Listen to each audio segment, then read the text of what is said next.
Streets was published in 2021 by Sinister Fish Games. It was designed and illustrated by Juan Cortez. Sinister Fish Games provided this in exchange for an honest review. 1 to 5 players place building tiles to make and eventually score streets in an ever-expanding city. The game comes with 4 categories of tiles with matching meeples: pink tourist, yellow hipster, green parrot, and blue shopper. There's also a rainbow wild category for tiles. Tiles show their symbol on the back, which gives a hint to your opponents which tiles you're holding.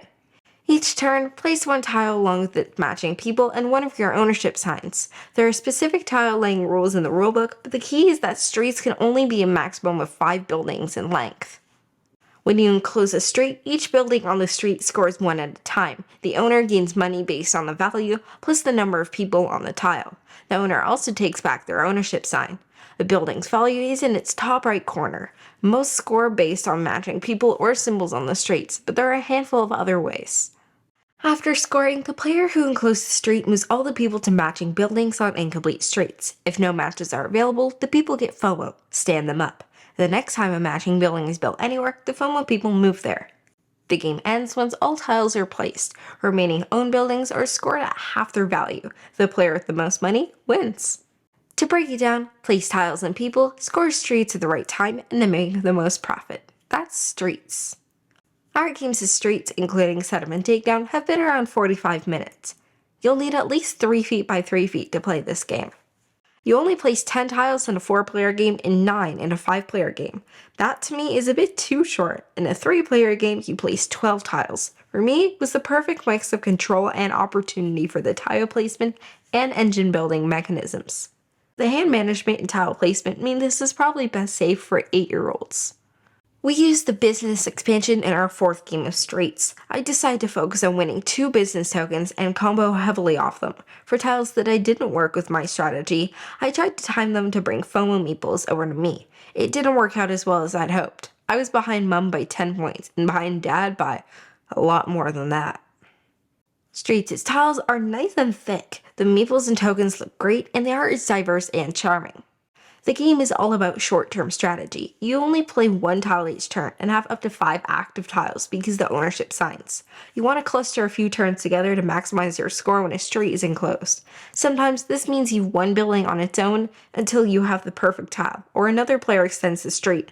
It's easy to suddenly be down on your last ownership sign. The game has quite a lot of indirect player action, but nothing is really direct. The most aggressive action is placing a building late in the game to capture people with FOMO. For example, there could be 5 or 6 yellow hipsters waiting for a new hangout after their current street scores. On your turn, you build a new yellow building first that gathers all those people because you see the next player can't stop you. Those extra points might be enough to give you the win.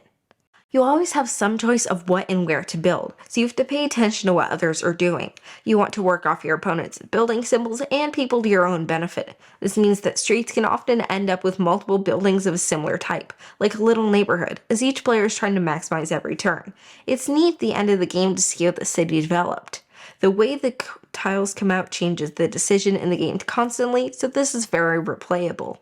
The rules are really simple. It's basically 3 steps. Build and place the people, score the street if necessary, then grab your next tile. When you're only placing tiles, turns take just a few seconds. Even when scoring, it only takes a minute once you're comfortable with the rules. This makes the game move very quickly with no downtime.